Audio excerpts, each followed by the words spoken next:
nesvarbu, kas negatyvaus įvyko. Ar išmetė iš darbo, ar verslas bankrutavo, ar paliko žmona, ar vyras, ar buvo netektis.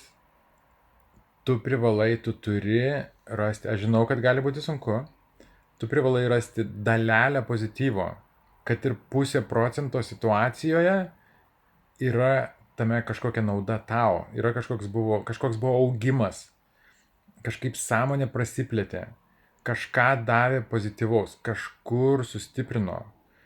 Ir vienaip ar kitaip tai buvo patirtis. Ir jeigu į šitą pasižiūri per dėkingumo prizmę, tarp kitko, terapija yra puikus įrankis, puikia pagalba sutrumpinti laiką to atsistatymo, grįžimo į normalią būseną.